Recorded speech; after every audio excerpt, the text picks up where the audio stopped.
Está sendo uma noite bem diferente, né? As coisas não estão saindo conforme deveriam sair, né? E eu sempre acredito que Deus está querendo soprar alguma coisa, Deus está querendo falar alguma coisa, né? E eu venho com algo sempre pronto, mas chegou ali e mudou tudo.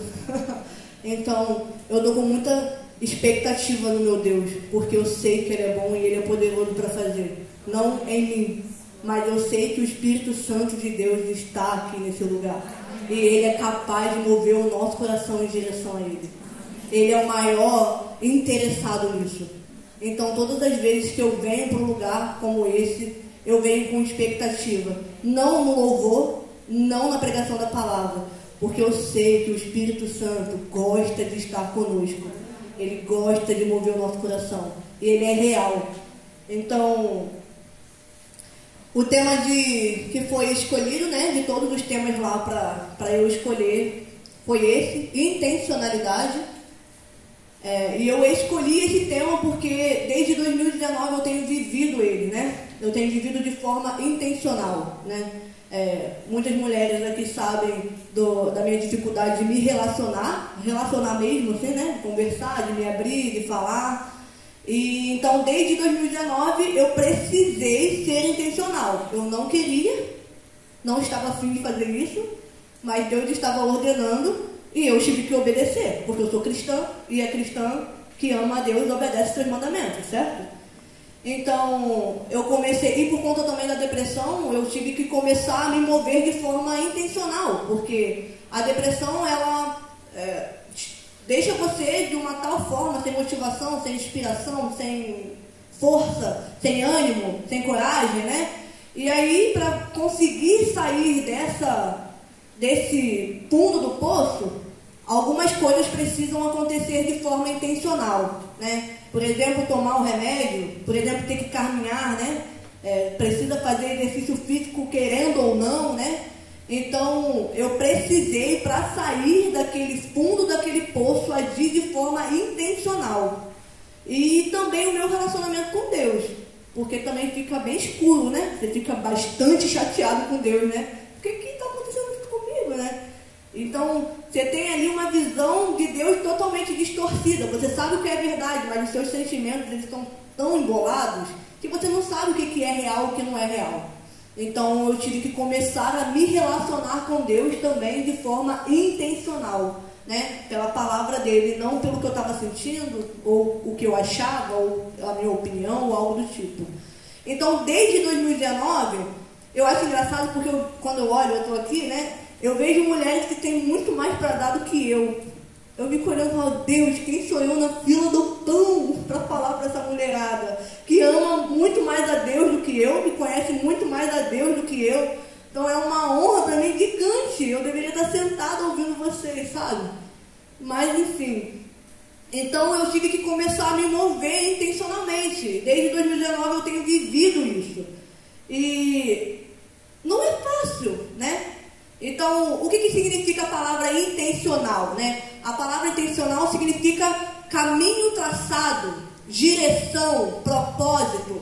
Então, eu tenho a intenção de ir daqui até aquela moça, né? A minha intenção é essa. Então, o que eu tenho que fazer? Andar até ela, né? Então, o caminho traçado para chegar até lá.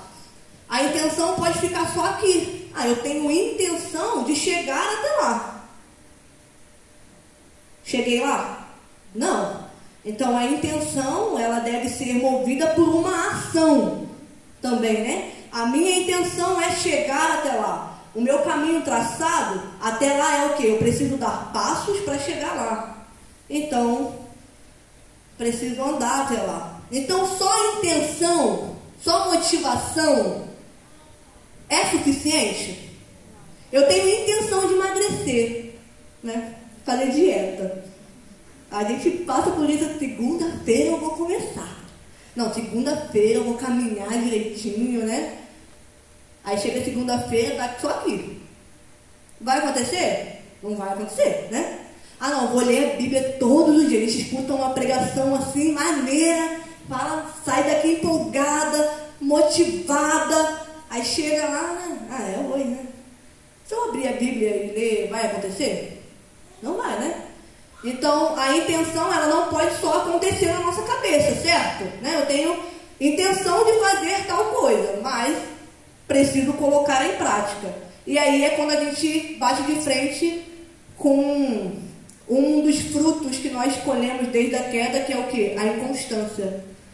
A intenção esfrega na nossa cara a inconstância. Dia após dia. A dieta começa bonitinho, segunda, terça, quarta, aí quinta-feira. Poxa, mas começou um docinho, né? É só umzinho, não vai fazer nada, né? A inconstância esfrega na nossa cara que a gente não consegue fazer o caminho está traçado. Eu preciso fazer isso. Mas nem isso eu consigo fazer. Ou mulher lazarenta que eu sou, não consigo nem cumprir o negócio. Então, a intenção, a motivação, ela não vai ser o resultado, ela não vai te dar sucesso. Ela não vai querer dizer que você teve sucesso, só aqui na minha cabeça. Né? A intenção só na minha mente. Eu preciso fazer isso. Eu preciso ser uma boa esposa, eu preciso ser uma boa mãe. Mas só aqui. E aí vem o que eu falei, que é a inconstância.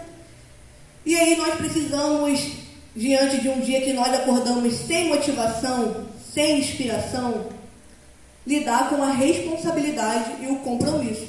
Eu faço porque tem que ser feito. Não é verdade? A mulherada entende muito disso. Vocês entendem muito disso. Se ninguém fazer comida, pelo menos lá em casa, o Lucas vai passar fome, porque ele não faz, né? Se ninguém lavar roupa lá em casa, ele vai ficar sem roupa para usar, né? Então a gente assume a posição, não quero fazer, não estou bem para fazer, não estou a fim de fazer, mas a responsabilidade, o compromisso de fazer, né? Certo? Então, mas aí a gente... E quando eu estava ali sentada, eu fiquei pensando assim, de como isso pode ser cansativo para nós, assim, né? Porque eu vim com tudo prontinho, tudo... Mas eu fiquei pensando assim, quantas de nós estão cansadas de serem intencionais, assim, né? Nossa, Tainá, eu preciso funcionar, porque se eu não funcionar, a minha casa, ela não funciona. E aí vem aquela cobrança cansativa, sabe? Eu preciso fazer, eu preciso e realmente, né? Nós precisamos realizar aquilo que o Senhor deu para nós fazer. Abraçar com responsabilidade e compromisso todas as coisas que tem para fazer. Nós devemos ter um caminho traçado diante da vida, né? Existem pessoas que hoje vivem simplesmente respondendo às circunstâncias da vida, né? Ela está vivendo e acontece algo e ela, né, reage. Acontece outra coisa, ela reage.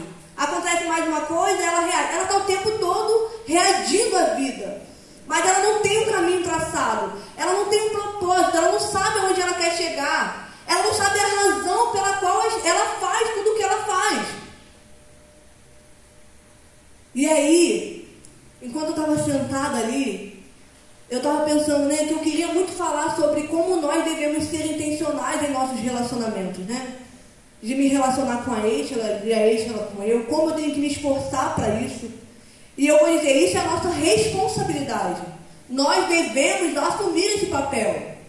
Existem pessoas que usam desculpas para o resto da vida.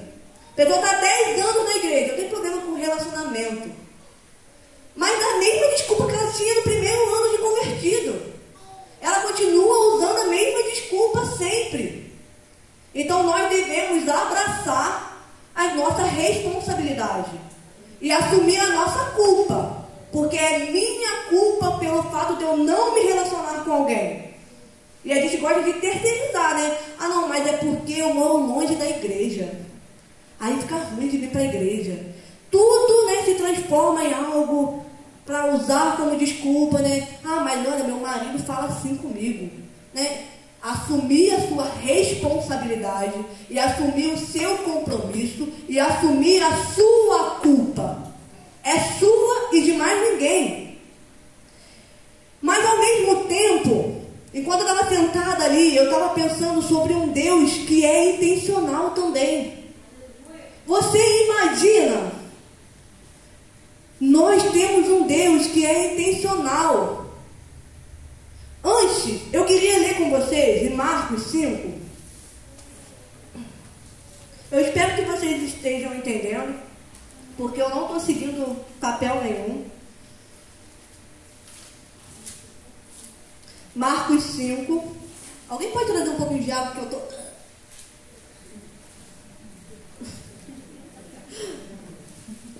Marcos 5, lá no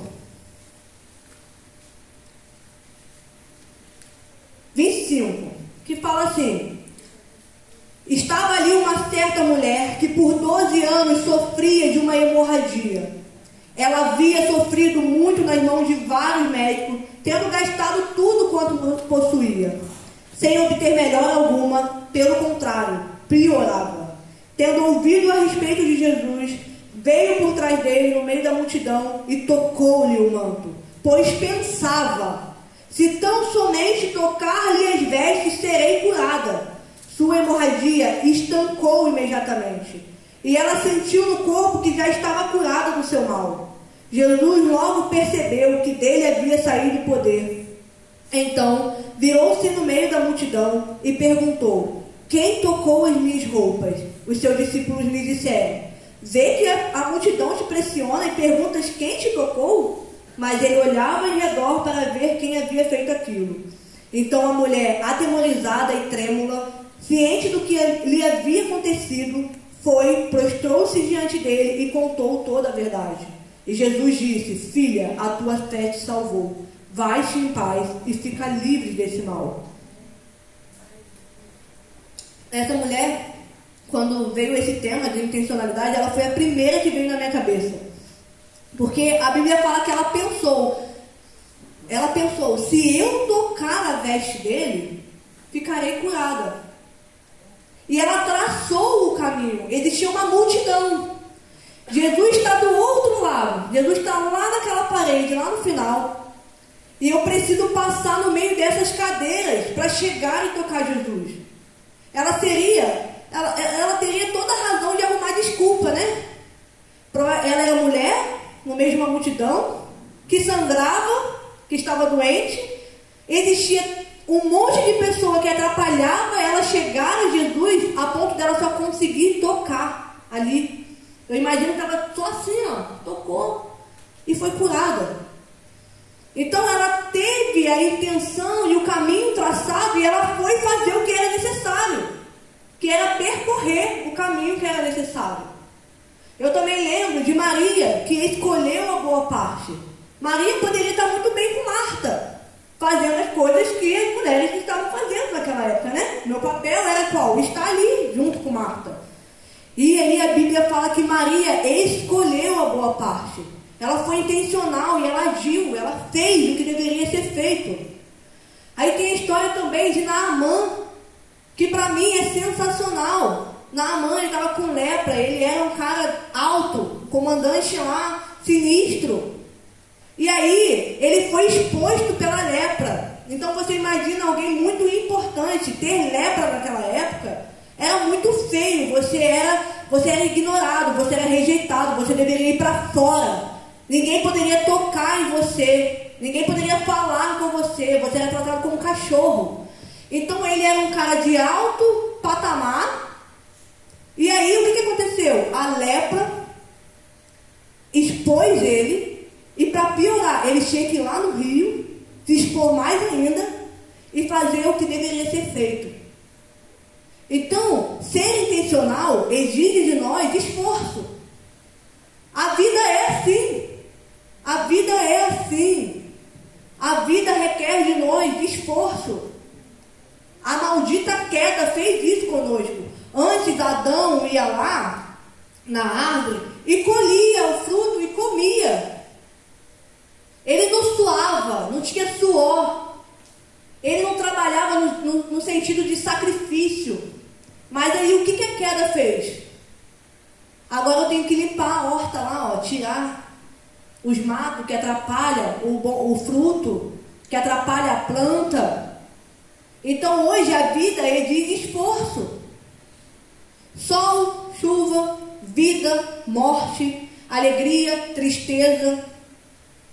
Todas nós, não tem uma aqui que não passou por algo desagradável, que não passou por algo que arrancou o nosso coração fora. Todas nós tem alguma mazela para contar, alguma ferida para contar. Todas nós. Porque a vida, ela é assim. A vida é de alto e baixo. E aí eu tenho duas opções diante disso. Eu tenho a opção de me tornar vítima, de achar que Deus está contra mim, de achar que as pessoas estão contra mim, de achar que nada dá certo comigo. Ah, não, só acontece comigo. Você viu? Todo mundo foi, mas na minha vez eu caí. E aí você começa a entrar nesse papel de vítima, começa a abraçar. Ah, mas olha, mas fulano falou assim, mas Deus não fez assim, mas meu marido me trata assim, mas meu filho fala assim. Então a gente começa a entrar num poço fundo e achar que a vida é contra a gente. E a gente tem outra opção. Quando a gente conversa com uma pessoa assim, né, que a pessoa é pesada, não é ruim. É ruim, você sai dali meio depressiva também. E isso não quer dizer que nós não sofremos. Eu não estou falando sobre isso. Eu não estou falando que você não tem o direito de sofrer. Pelo contrário, o Salmo está recheado de salmos que eles estão lamentando, eles estão murmurando contra Deus. Eles estão falando: Deus, por que você virou o seu rosto contra mim? Às vezes a gente até tem vergonha de falar isso para Deus, né? Eu não tenho mais não. Quando eu estou chateada com Deus, eu vou para dentro do quarto e eu raio. Eu falo o que está na minha cabeça. Porque eu já entendi quem é o meu Deus. Eu não tenho vergonha dele. Porque eu fico tentando esconder as pessoas, acho que eu também escondo de Deus, né? Quem eu sou. Ou você tem a outra opção, que é abraçar a circunstância e crescer com isso, e amadurecer com isso, e dizer: cara, eu passo por isso, é difícil pra caramba, tá doendo pra caramba, fica 3, 4 dias chorando, chora mesmo, se lamenta mesmo, se rasga mesmo diante de Deus. Não se esconda não das pessoas, mas o que eles vão pensar? Eu sou crente. Ah, eu sou crente, né? Crente não sofre. Que crente não sofre? Crente sofre pra caramba. Nossa pátria não é daqui. A gente sente saudade de uma coisa que a gente nem sabe que está aqui dentro. É um vazio que corrói o nosso peito o tempo todo. É uma inquietação. Parece que você não faz parte de nada. As coisas não dão certo. Mas diante disso, o que eu faço? O que eu faço? Eu abraço a circunstância. Eu abraço ela. Pego ela para mim e falo: tá bom, eu vou chorar. Tá bom, eu vou sofrer. Mas eu não vou ficar aqui me vitimizando, achando que o mundo está contra mim, que Deus está contra mim, colocando culpa nas pessoas, né? A culpa nunca é minha, mas a culpa é de Deus, porque não fez assim. A culpa é de fulano, porque ele fez isso. Diante das circunstâncias, a gente tem sempre duas opções. E Deus nos capacitou com inteligência, com sabedoria, para escolher o que é bom. Eu não acreditava que isso é real, mas eu vivi isso e vi que é real. E aí, outro exemplo que a gente pode dar também, né? Aqui está com um problema na luz, né? E aí tem uma pessoa, tem um grupo de pessoas que acontece, né? Poxa, a luz está ruim, a gente não vai conseguir fazer, não vai ficar bom. Pô, Nanico era para ter visto essa luz antes. Por que entregou um negócio assim? E tem a outra pessoa que pega o celular e fala: Nanico, tem como vir aqui consertar? Olha, mas a gente pode mudar a luz de lugar, botar ali e arrumar ali, porque ele está com luz, então a gente vai conseguir ver. Ela soluciona o problema. É muito ruim conviver com gente que pega o problema, é só o problema. Ah, não, mas tem que fazer isso, mas tem que fazer aquilo, tem que agir assado, tem que não sei o quê, tem que não sei o quê. Tá, mas qual é a solução? Vamos solucionar? vendo problema. Fica o tempo todo ali naquilo. Vamos solucionar o negócio. Deus nos deu capacidade para isso. Deus nos dotou para isso. E mulher é um bichinho sábio. Deus preencheu a gente 1000 vezes mais do que um homem. Cabeça dura. Deus nos capacitou com isso. E o que eu estava falando ali, que eu estava pensando, era assim: nós devemos ser intencionais. Nós devemos ser intencionais. Nós precisamos assumir o nosso compromisso, a nossa responsabilidade, sempre. E sem culpar os outros. Assumindo a nossa culpa. Mas eu fiquei pensando num Deus que é intencional. E eu quero ler Romanos para vocês verem a grandeza que é esse Deus. Porque o Evangelho, ele não só nos manda obedecer. O Evangelho não só ordena a gente a obedecer, mas ele nos capacita a isso. O Espírito Santo de Deus está em nós. E a Bíblia diz que o Espírito que ressuscitou Jesus dos mortos, tem noção de um homem morto há 3 dias, fedendo? E a Bíblia fala que o Espírito que ressuscitou Jesus dos mortos habita em nós. Em 2 Pedro, ou Pedro, se eu não me engano, a Bíblia fala que Deus, ele deu tudo o que era necessário para vivermos uma vida piedosa. Nós temos tudo o que é necessário para viver uma vida piedosa. Mas aí, como eu falei, para ser intencional, não é tão fácil. Não é fácil. O dia a dia mostra isso. Eu preciso me relacionar com a Eixa. Cara, mas eu não quero me abrir para Eixa. Eu não quero fazer isso. Essa é a verdade, eu não quero fazer isso. Mas qual é a razão pelo qual eu faço todas as coisas? Porque eu levanto cedo? Porque eu trato bem o meu esposo? Por quê? Por que eu dou meu sangue pela igreja?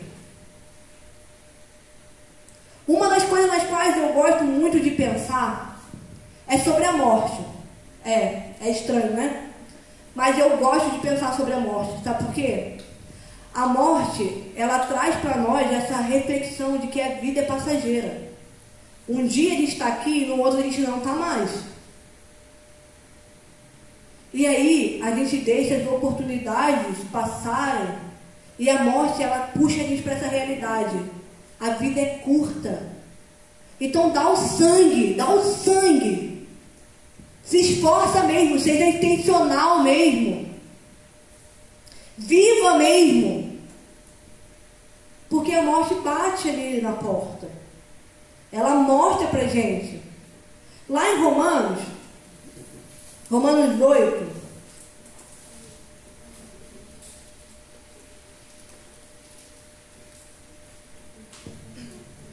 Romanos 8, 31, fala de um Deus que é muito intencional. Porque eu não preciso temer diante de Deus. Eu não preciso temer quem eu sou diante de Deus. Como eu estou me sentindo diante de Deus. Eu não preciso esconder quem eu sou para Deus. E às vezes a gente está aqui exausta com isso. Porque a gente carrega um fardo. Que a casa precisa funcionar. O ministério precisa funcionar. Os filhos precisam funcionar. E aí vai mais um monte de coisa. Precisa funcionar, eu preciso funcionar. Eu preciso fazer. E aí ele se depara com um Deus tão suave, tão bondoso, que conhece cada mazela do meu coração. Porque aqui eu consigo esconder quem eu sou. Eu consigo esconder que eu sou fofoqueira aqui. Eu consigo esconder que eu sou mentirosa. Eu consigo esconder que eu sou incrédula. Eu consigo esconder isso. Mas diante de Deus, isso tudo fica exposto. Ele vê. Só que não tem desespero quando ele vê. Para aqueles que estão em Cristo Jesus, não há condenação. Ele é um Deus que se relaciona comigo de forma intencional, porque Ele não depende das minhas ações. Porque quando a Estela pisa no meu calo, eu trato ela de tal forma. Quando a Amanda fala tal coisa, eu trato ela de tal forma. É assim que a gente age com as pessoas. A gente trata as pessoas conforme elas tratam a gente. Só que com Deus não é assim. É um Deus que relaciona com a gente de forma intencional, com um caminho traçado. Ele se relaciona independente de quem eu sou. Porque é vergonhoso quem eu sou. É vergonhoso. Eu sou fraca. Eu só finjo que eu sou forte. Eu sou incrédula. Eu só finjo que eu tenho fé. Mas aí ele se depara com um Deus perdoador, com um Deus misericordioso, que não age comigo conforme as minhas emoções ou as minhas atitudes.